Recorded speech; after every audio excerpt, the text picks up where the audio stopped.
Look, I need to start by saying that if you've never lived in a place like Pleasant Hills, you have no idea what hell on earth really is. And it's not a hell of fire and brimstone. It's the hell of beige, of lawns trimmed to the millimeter and forced smiles. My name is Kevin. And when I say I'm the only skeptical teenager in Pleasant Hills, I'm not exaggerating. I've lived here since my parents moved us 3 years ago, when my dad got a great job and my mom got excited about the idea of safety and friendly neighbors. They bought the whole pitch. The complete package.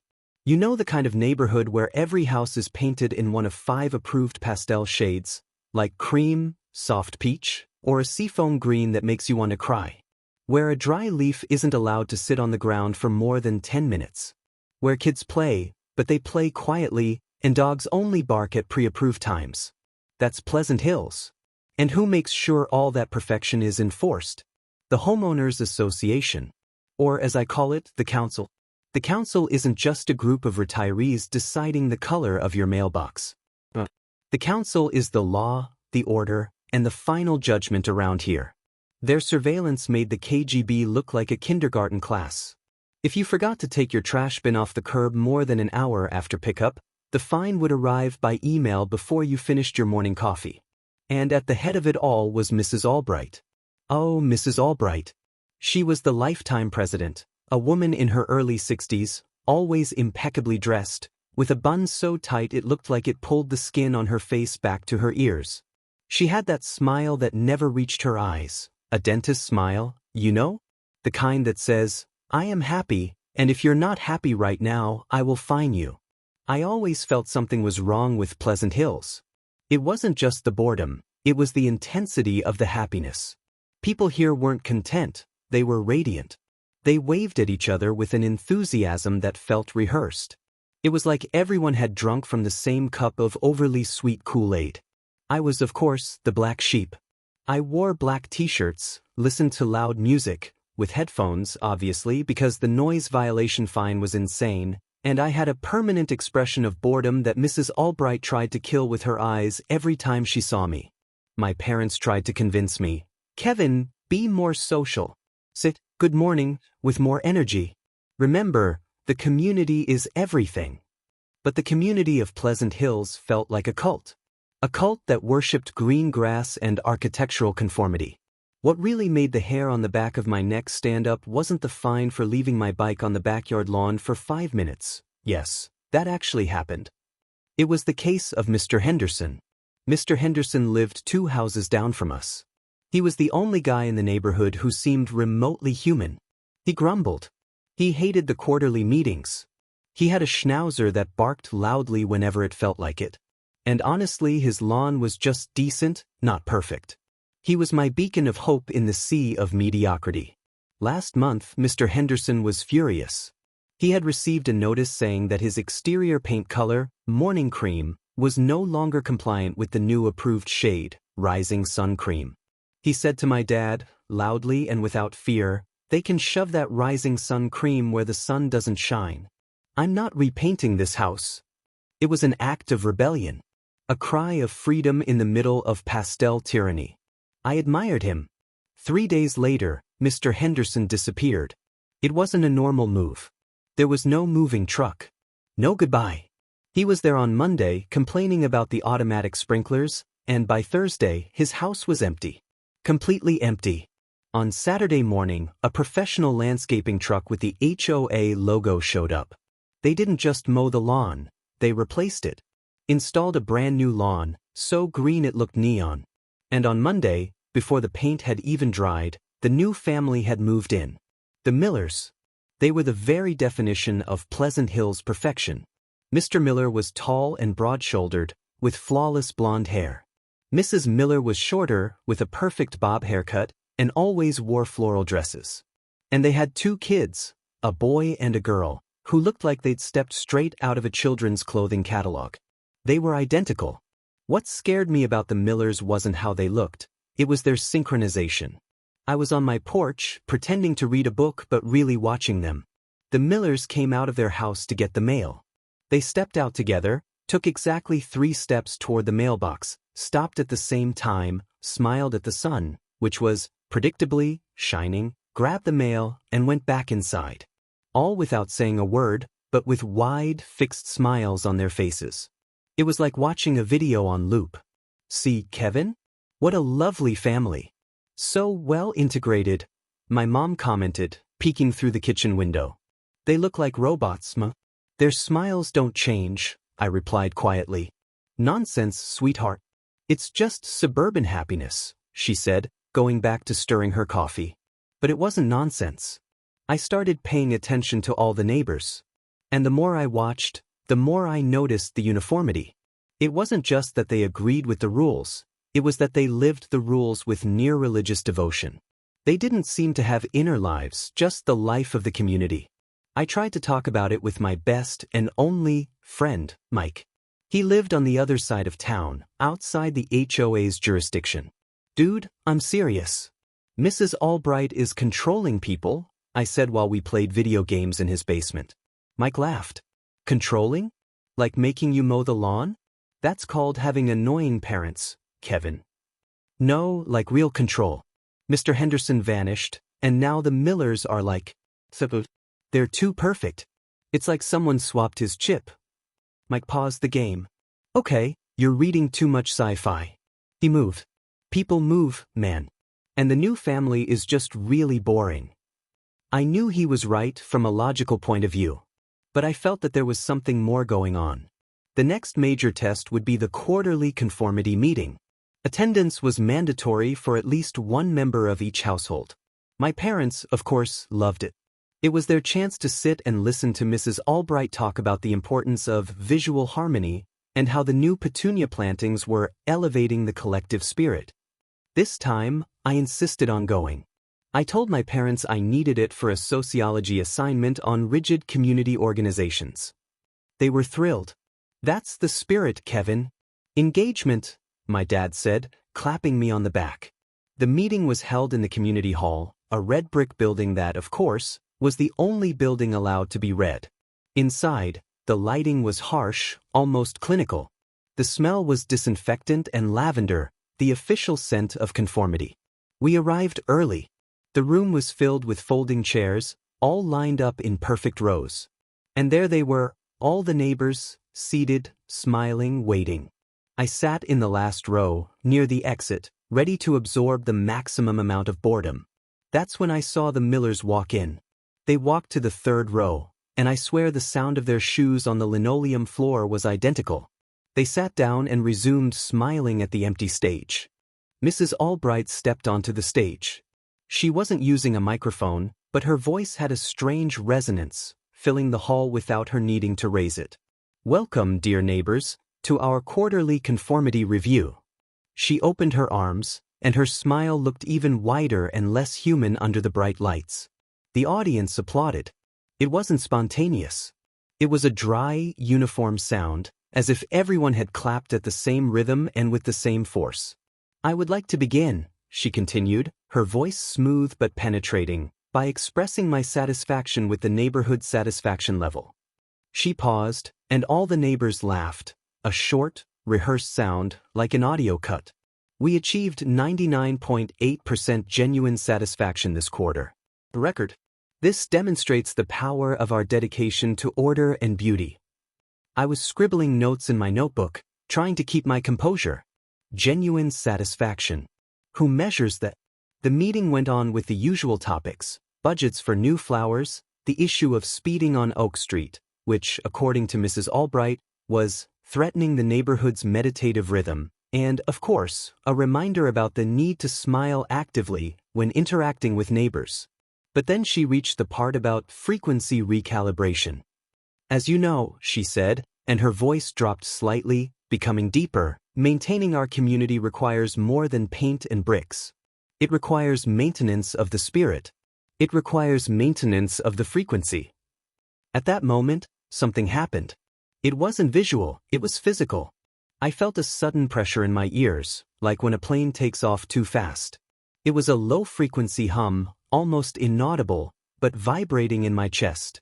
It was as if the air in the room had thickened. I looked around. No one else seemed to notice. My parents were staring at Mrs. Albright with devotion. The Millers, in the third row, had their eyes locked on her, their smiles frozen. I squinted and focused on the stage. Mrs. Albright had her hands clasped on the podium, and it looked like she was channeling something. Recently, she continued, and each syllable seemed to pulse with that low vibration, we experienced a minor deviation on Olive Street. An individual was resisting the frequency, allowing skepticism and mental disorder to take root. I knew immediately she was talking about Mr. Henderson. My heart started racing. The frequency of Pleasant Hills is robust, but it requires cooperation. When cooperation fails, the frequency must recalibrate to ensure the stability and happiness of all 99.8%. The hum grew louder. I rubbed my temples. It felt like my head was about to split open. I glanced sideways and saw that the ceiling light directly above Mrs. Albright was flickering, but in a way that seemed synchronized with the hum. We cannot allow discord to take root. Discord is the cancer of the community. As she said the word, discord, the hum reached a peak. I had to bite my tongue to keep from groaning. For a second, it looked like Mrs. Albright's smile cracked, and I saw an expression of strain, of concentrated power, before the smile snapped back into place. And then, just as quickly as it began, the hum stopped. The pressure vanished. The air returned to normal.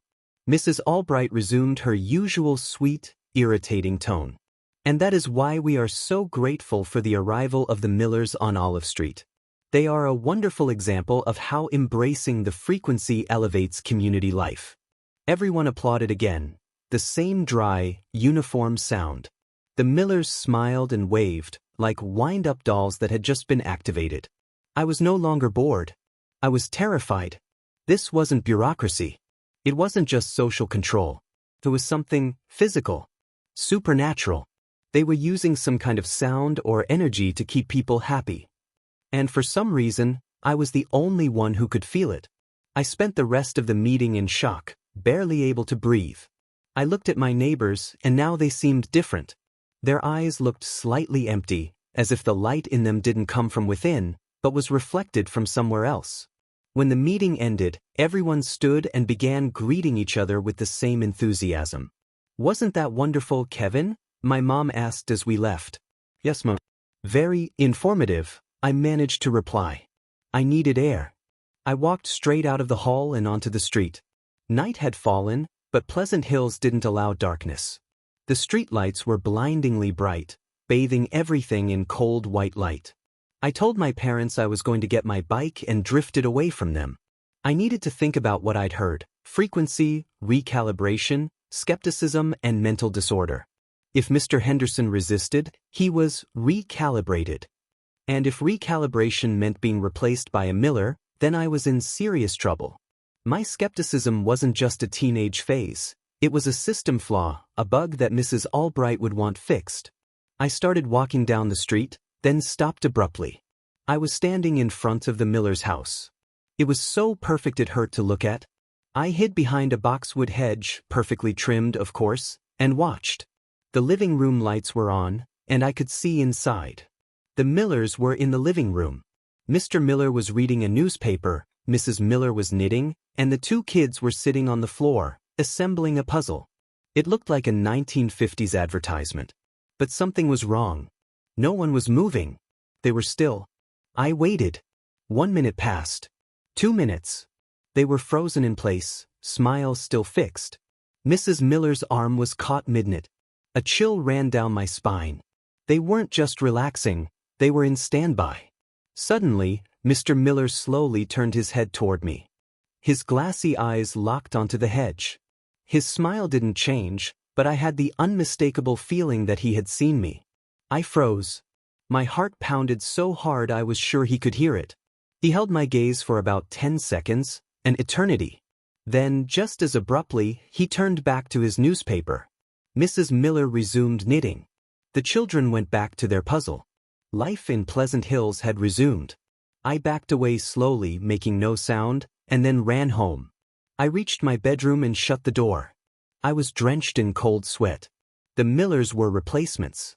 They weren't normal people who had moved in. They were spare parts, being controlled. I threw myself onto my bed, trying to process the idea that my neighborhood was a mind control experiment. If Mrs. Albright was using a frequency to maintain happiness, and if she could sense mental discord, I couldn't afford to just be skeptical on the inside anymore. I had to act, but in a way that wouldn't turn me into the next Mr. Henderson. I looked around my room. It was messy, full of loud band posters and science fiction books. It was a refuge of disorder. That's when I knew it. The only way to survive in Pleasant Hills was to pretend I was one of them while secretly looking for the source of that frequency. I had to become the most boring, happiest spy in the world. I grabbed my notebook and started writing. Not about Mrs. Albright, but about the hum, the vibration. Where was the source?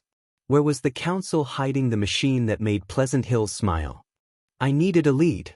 And the only lead I had was the council itself and its conformity buildings.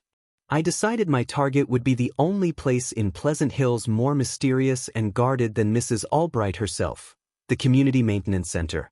The heart of the HO, a windowless building isolated in the middle of a park filled with concrete sculptures. No one went in without permission, and no one ever talked about what happened inside. I had to find out what they were doing to people. And I had to do it before the 0.2% of deviation that I represented caught Mrs. Albright's attention and brought it straight to my messy bedroom. The hunt for the Pleasant Hills frequency had just begun. And I was sure that if I got caught, my fate would be far worse than a fine for tall grass. It would be eternal happiness. And that terrified me. I knew I couldn't rely on my dad's old portable radio.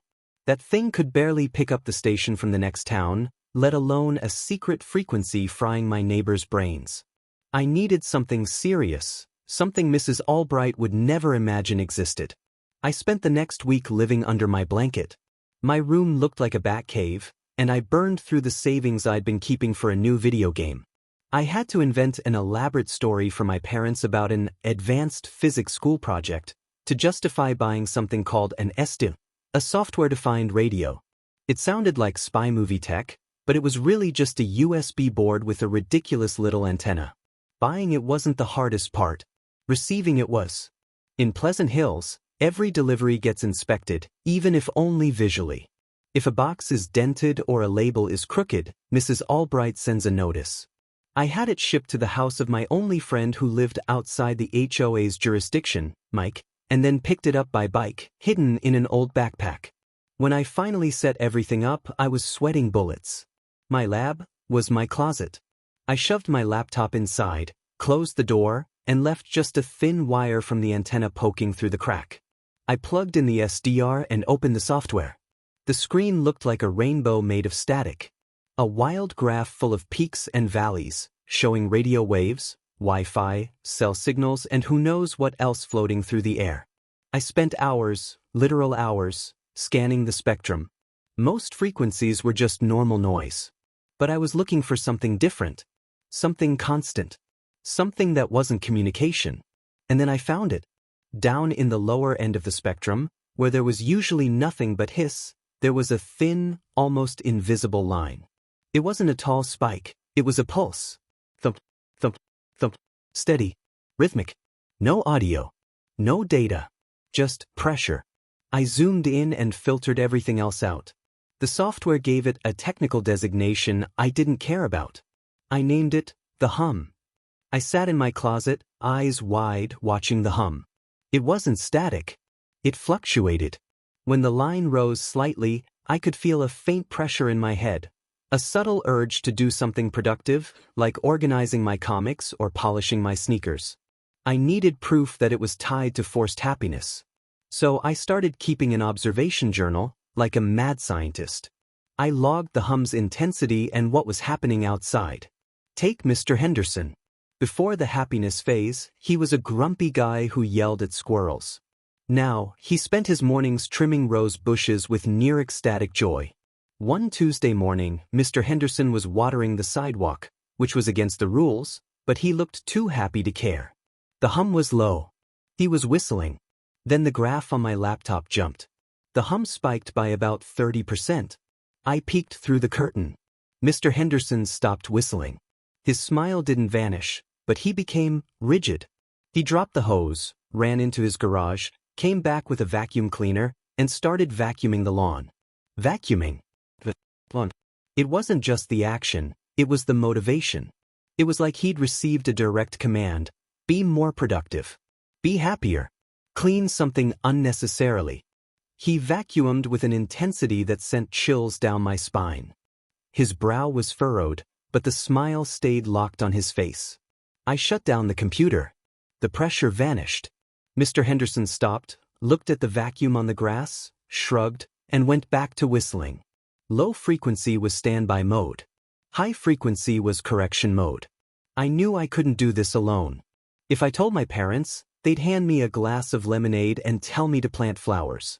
I needed an accomplice, someone already outside Pleasant Hill's gravitational pull. There was only one person. Mary lived 3 blocks down, in the only house with a bamboo fence instead of whitewood. She was the neighborhood anomaly. She wore black clothes, listened to punk music so loud you could feel the bass through closed windows, and, most importantly, she didn't smile. Ever. I found her at the community laundromat, neutral territory where Mrs. Albright never went. She considered it socially inferior. "Mary, I need to show you something that will blow your mind," I said, trying to sound casual. She was reading a dark-covered book and barely looked up. "If it's not about the end of civilization as we know it, I'm not interested, Kevin." "It's about the end of your right not to smile," I shot back. That got her attention. She closed the book. I led her to a hidden bench near the small creek behind the golf course. I opened my laptop, showed her the graph, and explained the hum, the frequency, and Mr. Henderson vacuuming his lawn. Mary looked at the graph, then at me, and for the first time I saw a flicker of something other than boredom in her eyes. "I've always felt it," she whispered. "I didn't know what it was, but sometimes, when I'm listening to music, I feel this pressure telling me to turn it off and go paint my fence beige. It's like there's a constant whisper in the back of my mind saying, 'You're wrong. Be normal. Be happy.'" Exactly. It's not just social pressure, Mary. It's physical. It's a wave. Where is it coming from? I had a theory.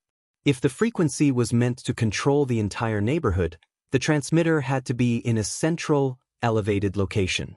The community center. It's the only place that makes sense. It's right in the middle, and it's where Mrs. Albright spends most of her time. Mary nodded, thoughtful. The HOA meetings. They're not just talking about lawn rules in there. They're maintaining the machine. From that moment on, Mary and I became a team. She was the lookout, and I was the technician. She was used to being ignored, which made her perfect. No one paid attention to the goth girl of Pleasant Hills. Our mission was simple: confirm the exact location of the transmitter. We spent nights monitoring the hum. I discovered that the highest frequency spikes always happened late at night, between midnight and 2 a.m. It was mental cleanup time, the window when neighbors were recalibrated for the next day. On a Thursday night, we prepared for an incursion. Dressed in dark clothes, we crawled across the perfectly trimmed grass toward the community center. The building was a masterpiece of suburban architecture. White columns, spotless windows, not a single leaf on the sidewalk. I brought the SDR with me, now connected to a small speaker. As we got closer to the building, the hum became audible, though very faint. It was an irritating noise, a deep hum that seemed to vibrate in my bones. "It's strong here," Mary whispered, covering her ears. I opened the program. The graph exploded on the screen. We were in the right place. The community center had a maintenance and utilities wing, where the restrooms and cleaning supplies were stored. There was a locked metal door in that wing, marked "Restricted Access, Authorized HOA Personnel Only." As we approached the door, the SDR's speaker began to screech with painful intensity. "It has to be behind this door, Mary. The source is here." Suddenly, the parking lot lights snapped on. We dove behind a boxwood hedge that looked like it had been sculpted with a laser. A car. It wasn't Mrs. Albright's, but it was a dark, unnaturally clean sedan with discreet HA decals on the bumper. They were doing a patrol. The driver, a young man with a smile that looked glued on, got out and inspected the restricted access door. He had a handheld radio and was speaking into it. We couldn't hear the words, but the tone was that of a customer service rep. excessively polite and hollow. Yes, Mrs. Albright. Everything is in compliance. Happiness level is at 98.7%. Perfect. Mary pinched my arm hard. 98.7%. They had metrics for this. The man got back into the car and drove off. We crawled out from behind the hedge, shaking. The HOA wasn't just an association of annoying retirees, it was a paramilitary mood control operation. But the night still had its worst surprise waiting. As we headed back toward our street, Mary stopped abruptly and pointed down Maple Street, a side road that connected to ours. Kevin, look at that. A moving truck was parked in front of the Miller family's house. The Millers were the middle family. The dad, Mr. Miller, was an accountant who liked craft beer and had once left his lawn mower on the porch for an entire week, earning him an official warning from Mrs. Albright. They were the closest thing to normal in Pleasant Hills. But they were moving out in the middle of the night? The truck wasn't a standard moving van. It was a new white vehicle with no branding except for a small emblem on the side that read, Pleasant Hills Maintenance and Wellness. We watched as two men in white uniforms and gloves carried things out of the house. But they weren't normal moving boxes. They were empty cardboard boxes, stacks of clothes, and, most disturbing of all, they were taking family photos off the walls. They're clearing out the house, I murmured. The Millers must have gotten so many fines they decided to bail. No, Kevin. Look again. Mary pointed to the curb. There was a small pile of personal belongings the men were tossing into the trash. The Miller kids' old sneakers, Mrs. Miller's knitting magazine, Mr. Miller's crushed baseball cap. They weren't moving. They were being erased. Suddenly, the maintenance and wellness van shut its doors and sped away. The Miller house was dark and empty. Mary and I stood there in the darkness for what felt like 5 minutes, staring at the vacant house. The hum was low, almost content. Then a second vehicle appeared. It was a delivery van, but a luxury one. It pulled up in front of the empty Miller house. A couple stepped out, followed by 2 teenagers. They were dressed in catalog-perfect clothes, crisply pressed. They had the same ash blonde hair as the previous Millers and the same vague, pleasant facial features. They were smiling. A wide, white smile that never reached their eyes. A smile that looked printed onto their faces. The new Miller family. The father, the new Mr. Miller, opened the unlocked front door and waved cheerfully to the new Mrs. Miller. "What a wonderful house," he exclaimed, his loud, upbeat voice echoing down the silent street. "I'm sure we'll be perfectly happy here." The teenagers followed him inside without looking back, without curiosity, without luggage, just one small carry-on bag each, as if all they owned were toothbrushes and a few pairs of pristine white socks. My stomach twisted. This wasn't a move. It was a replacement. The original Millers had failed the conformity test. They had been removed and swapped out for factory-fresh compliance units. Mary was pale, but her expression was pure fury. "They didn't move," she said hoarsely. "They were processed." "Mary, they're identical. How did they do that? Clones? Robots? It doesn't matter. What matters is that they came from somewhere. And that place has to be where the frequency is generated." Mrs. Albright wasn't just fining people for tall grass.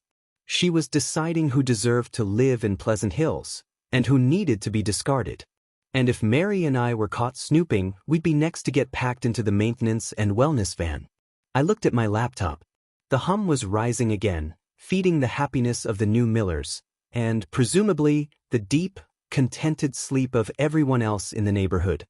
"The transmitter. We have to shut down the transmitter," I said, pure adrenaline burning through me. "If the frequency stops, maybe the rest of the neighborhood will wake up." "And if they don't?" Mary asked, staring at the new Miller house. "What if the happiness is permanent? Then at least we won't be forced to be happy too." That night, we went back to the community center. Not to spy, but to plan. The restricted access door was our target. The danger was real, tangible. Mrs. Albright and her maintenance and wellness team were active. We noticed a pattern in the security system. There were cameras, of course, but they seemed focused only on non-compliance, trash left out, poorly parked cars. They didn't seem designed to stop intruders, Because in Pleasant Hills, no one broke in anywhere. Conformity was the best security. But now, we were the nonconformity. We went home exhausted and terrified. The next morning, I could barely pretend to care about breakfast. My parents were glowing, talking about the new Miller family and how they were so fresh and friendly. They really brought new energy to the street, don't you think, sweetheart? My mom said, wearing that wide, empty smile. Yeah, brand new, I replied, feeling sick. I needed a way into that restricted access room. And I knew Mrs. Albright would never let a skeptical teenager with spy gear anywhere near it. I spent the day researching magnetic locks and simple security systems. Mary, meanwhile, tracked Mrs. Albright's schedule. Mrs. Albright ran on an iron routine, and the only time she was away from the community center was during her morning lawn inspections, which lasted precisely from 7:30 to 8:15 a.m. We had to move fast, or we'd be next. The pressure was increasing, and I could feel the hum growing stronger every hour. It was no longer just a whisper. It was a chorus of voices in my head telling me to give up, relax, paint my room light beige, and accept happiness. I fought it. I clung to the memory of the original Millers, of Mr. Henderson yelling at squirrels. I clung to my mess. That night we met again. Mary had gotten a pair of gardening gloves and a small crowbar borrowed from her dad's garage. We're not breaking in, I warned. That would make noise and trigger alarms. We need to be quiet. I have a plan. My plan was stupid, risky, and depended entirely on luck.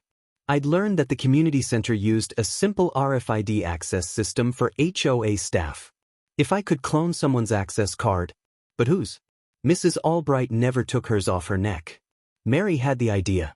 The janitor. He cleans Mrs. Albright's place every day. He has to have a card. The janitor, a man named Pete, was the only person who never smiled all the time. He looked exhausted but not happy. Maybe he was immune to the hum, or maybe he was high enough in the hierarchy to be exempt from happiness and sentenced only to work. We tracked him to the local diner, where he stopped for a quick coffee every morning at 6:45. He left his jacket, with the ID lanyard hanging from it, on his chair while he went to get his coffee. I'd built a homemade RFID reader using parts from my old library card scanner. It was the size of a matchbox and barely worked. The next morning, heart pounding, I walked into the diner. I ordered a donut, pretending to be innocent. Mary waited near the door, watching.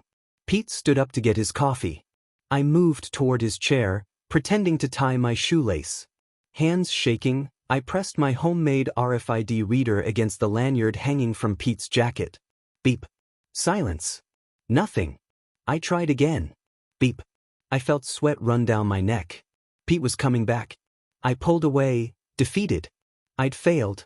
Then, as I was walking back to the table, the tiny LED on my reader blinked. Green. I had the code. I ran to the bathroom, where Mary was waiting. I'd brought an old magnetic library card. Using my laptop, I transferred the cloned code onto the magnetic strip. Did it work? She asked, tense. I don't know. We'll only find out if we test it. The time was now. Mrs. Albright was on her morning inspection route. The sun was rising, but Pleasant Hills was still calm, under the influence of the nighttime hum. We ran to the community center. We reached the restricted access door. I took a deep breath and slid the cloned card through the reader. A soft click. The light changed from red to green. The door unlocked. Mary and I looked at each other. It was real. We were inside. The room was a brutal contrast to the immaculate exterior of the community center. It was a dark basement filled with wires and old equipment. The air smelled of ozone and burnt metal. The hum here was deafening. It wasn't a hum anymore. It was a low-frequency roar that made my teeth vibrate. I had to cover my ears. In the center of the room stood a machine. It wasn't a futuristic supercomputer. It was a collection of old metal boxes, connected by thick cables and powered by a noisy generator. It looked like a Frankenstein mashup of 1980s and 1990s technology. And on top of it all, there was a small satellite dish, slowly rotating, aimed at the sky. That was the source of eternal happiness. It's ugly, Mary said, coughing from the smell. It's the most dangerous machine in the world, I corrected. In the corner of the room was something even more disturbing, a row of old computer monitors displaying thermal maps of the neighborhood. But they weren't maps of physical heat. They were maps of emotional heat. And there it was, the 98.7% happiness metric the guard had mentioned. A small red area was blinking on the screen, marking an anomaly. I followed the red dot on the map. It was my house. Mrs. Albright knew there was a point of resistance. She knew I wasn't happy. I looked at Mary. We have to shut it down. Now. But the machine didn't have an obvious power switch. There were levers, gauges, and a grimy keypad. As I tried to make sense of the control panel, Mary shouted, "Kevin, look at this." She was pointing at a secondary door, hidden behind a shelf of cleaning supplies. The door was slightly ajar. We moved closer. The smell coming from inside was metallic and wrong. I pushed the door open and turned on my phone's flashlight. The secondary room was refrigerated. Inside it were floor-to-ceiling shelves, like a supermarket warehouse. But the shelves didn't hold food. They held people. Glass pods, filled with a pale blue liquid, each one containing a floating body. They looked asleep, naked, with tubes connected to them. Perfect. Flawless. Pale skin. Empty faces. They were the replacements. I recognized one of the faces.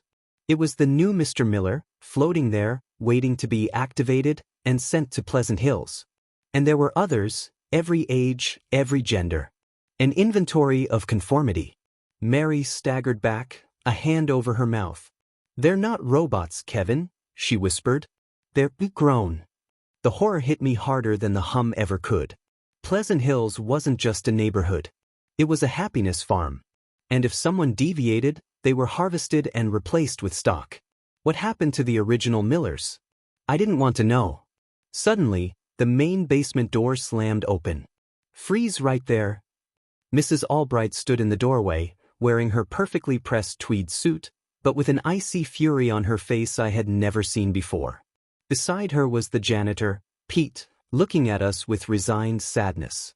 "I knew your anomaly was becoming dangerous, Kevin," she said, her voice low and venomous. "You and your little friend. Nonconformity is a virus. But don't worry. The re-education process is very effective." The hum in the room surged, turning into a piercing scream that dropped me to my knees. I felt the crushing pressure, the command to stop thinking, to smile, to accept. I clung to the control panel, my hands desperately searching for anything that looked like an emergency switch. Mrs. Albright was coming closer, her eyes glowing with an intensity that wasn't human. "Welcome to happiness, children. It's time for your software update." I had to act. If I didn't shut down the transmitter, I'd become just another unit in storage, waiting my turn to be happy forever. And I couldn't let that happen. The hunt was ending, and I was about to find out whether my will was stronger than the frequency of Pleasant Hills. I was there, in the damp darkness, the air smelling of burnt metal and something like old bleach. I had reached the heart of the snake. After crawling through the ventilation ducts, tight spaces that left me filthy with dust and spiderwebs, I dropped into a room that looked like a sci-fi movie laboratory. It was large, circular, and in the center was the thing.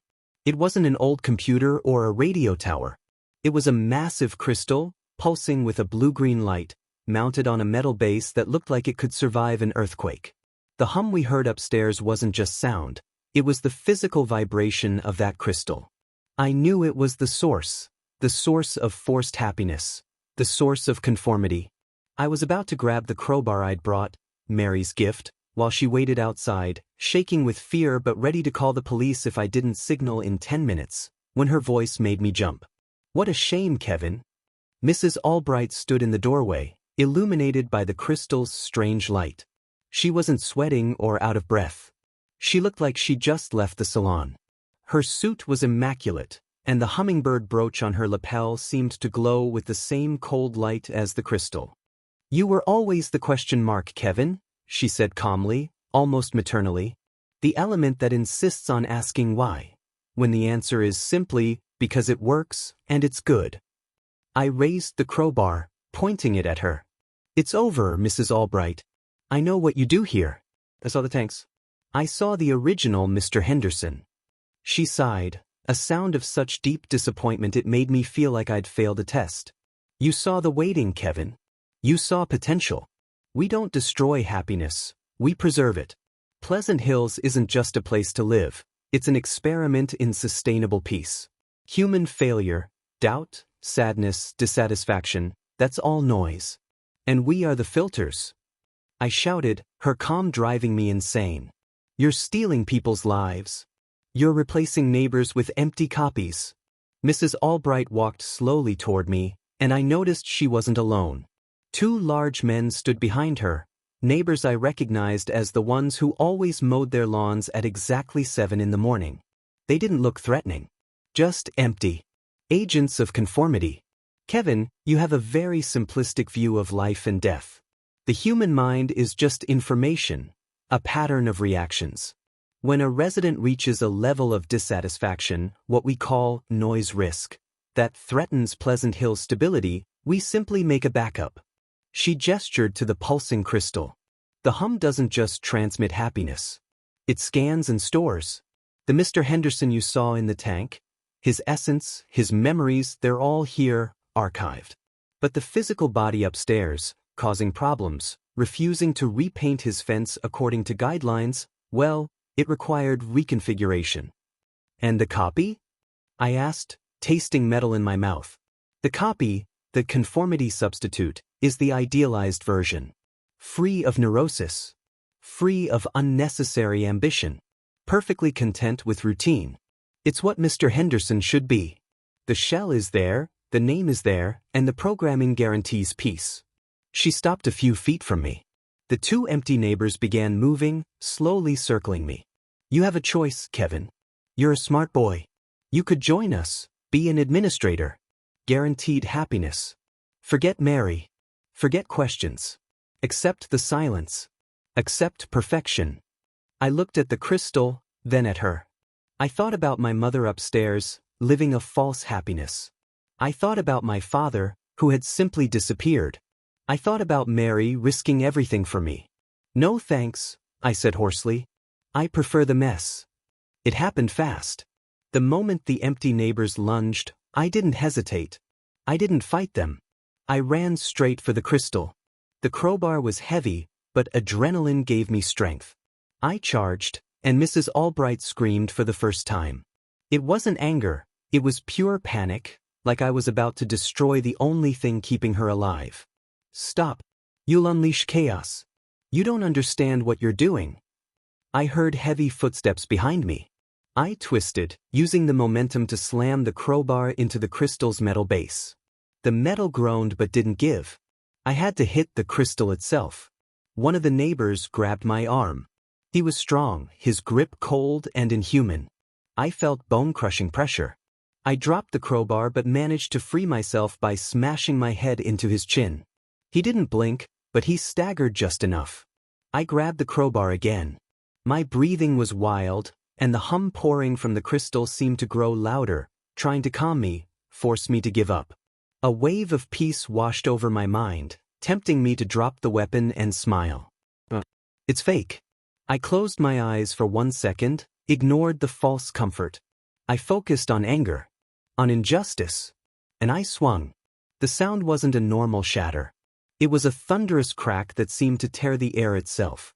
The massive crystal exploded into millions of shimmering fragments. For a moment, the laboratory was flooded with blinding white light. And then, silence. Not ordinary silence. Deafening silence. The hum was gone. The vibration that had blanketed Pleasant Hills, rocking us into a comfortable lie, had vanished. I collapsed to the floor, covering my ears. The feedback from the destruction was so violent it felt like my eardrums had burst. When the dust settled and my eyes adjusted, the chaos began.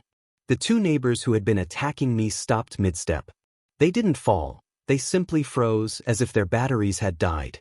Their eyes were fixed and empty, and one of them began to tremble uncontrollably, an electronic spasm.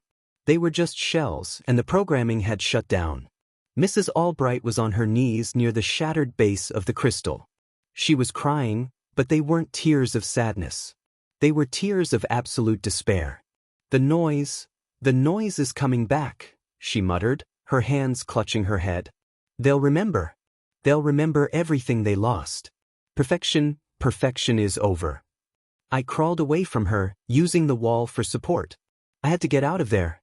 Outside in Pleasant Hills, things were bad. I escaped the basement the same way I'd entered, crawling out of the abandoned building. Mary was there, crying with relief when she saw me, but she immediately pulled me behind a hedge. "Kevin, what happened? What was that sound?" I could barely hear. I shut it down. I broke the crystal. Then I looked at the street. That silence I'd felt underground was there too, but it was tense, followed by a rising murmur. The neighbors were coming out of their houses. They weren't smiling. For the first time in as long as I could remember, the residents of Pleasant Hills were not smiling. It was like they were waking up from a very, very deep sleep. Their faces were confused, blank, and then, slowly, emotions returned. I saw Mrs. Peterson, who had always tended her garden with near-manic joy, sitting on the curb, staring at her own hands as if she'd never seen them before. I heard a sharp scream from the Miller's house. Mr. Miller was staring at his wife in horror, probably remembering some old argument or a forgotten dream from months ago. The side effects of destroying the crystal were immediate and brutal. The hum, which had suppressed memory and amplified satisfaction, had stopped working. And when it stopped, people's minds were flooded with the reality that had been filtered out for years. Years of dissatisfaction, frustration, hidden arguments, and doubts about the perfection of the lawn. They remembered the lie. The worst moment was when I saw my mother. She was standing on the porch, holding a cup of coffee, but her expression was pure terror. She looked at the house across the street, then at the garden, and finally at me. And in her eyes, I saw the real Kevin, her real son, and the pain of having felt nothing for so long. She screamed my name, but it wasn't the robotic voice I was used to. It was my mother's voice, full of fear and confusion. "Kevin, where's your father? Where have I been?" Mary grabbed me. "We have to go. The police are coming, but I don't know if that'll be enough." The HOA had fallen, but the disaster was just beginning. We ran to Mary's car. As I drove away from the neighborhood, I looked in the rearview mirror and watched Pleasant Hills collapse in real time. The conformity substitutes, the ones programmed for perfection, were malfunctioning. Some stood motionless, like statues. Others behaved erratically, repeating meaningless phrases about the importance of pruning rosebushes. And the original neighbors, the ones who had been controlled by the hum, were panicking. They were screaming, crying, confronting each other with truths that had been buried beneath the veneer of happiness. The chaos was total. We stopped at a diner about 10 miles away and called the authorities, giving a vague report about a cult and an underground lab. What followed was a mix of nightmare and bureaucracy. The police and the FBI arrived. They found Mrs. Albright and the 2 conformity agents in a catatonic state in the basement. They found the destroyed crystal and the technological equipment I barely understood. The biggest problem was the tanks. When authorities opened the lab, they found the original neighbors, including my father and Mr. Henderson, suspended inside the tanks. They were alive, but in deep comas, preserved, waiting to be reconfigured or replaced. The story couldn't be told plainly. No one would believe supernatural mind control and neighbor replacement. The FBI treated it as a case of mass kidnapping and illegal drug experimentation by an extremist HOA cult. Mrs. Albright and her remaining associates were arrested, but they were so mentally broken they could barely speak. The official explanation was that they had been drugging the community to maintain control and property values. The neighbors found in the tanks were rescued and taken to psychiatric hospitals. They couldn't simply return home. Their minds had been shut down for too long. And the conformity substitutes? They were the strangest problem of all. They weren't truly human, but they had appearances, copied memories, and perfect routines. When the hum stopped, they became empty shells. What do you do with them? Most were taken into custody, and the official story was that they were victims of such extreme brainwashing that they were permanently incapacitated. My mother was one of those who woke up from the hum's control, but returning to reality was devastating. She was happy to see me, But the pain of years of forced joy was immense. She had to relearn how to feel anger, sadness, and, most importantly, how to truly love without interference. As for my father, he had been in one of the tanks. When I saw him in the hospital, he was pale and weak. The doctor said he was in a vegetative state, but there was hope. I sat beside him, holding his hand, and told him everything. From my skepticism to the hum, the crystal, and Mrs. Albright. I told him about the mess Pleasant Hills had become, and how good it felt to see people arguing about trash on the sidewalk, because at least it was real. I survived Pleasant Hills, but it changed me. I'm no longer a skeptic who doubts everything. I'm someone who has seen the darkness hidden beneath perfection. Pleasant Hills never recovered. The neighborhood became a ghost town, filled with perfect houses and immaculate lawns no one had the courage to cut. The people who woke up fled, wanting nothing to do with that nightmare. I learned that perfection is the most terrifying thing there is, because perfection demands that you give up who you are. Mary and I left. We moved to an older, louder city, with crooked buildings and cranky neighbors who yelled at each other over parking spots. And I love every second of that imperfection. I learned that real life doesn't have a happiness filter. It's loud, messy, and sometimes painful. But it's our mess. And I will never trade my mess for the conformity of Pleasant Hills. Months later, my father finally opened his eyes. He was still weak, but he recognized me. The first thing he asked, in a low, raspy voice, wasn't about work or the lawn. He asked, "Kevin, can we eat pizza again? I've been craving a big, greasy pizza." I smiled, a tear running down my face. "Anything you want. We're free now." And that was my greatest victory. Not destroying the crystal, but rescuing the mess, the greasy pizza, and the truth of who we were. I finally understood. Perfect happiness is just a prison with hedges for walls. And I, Kevin, had finally escaped,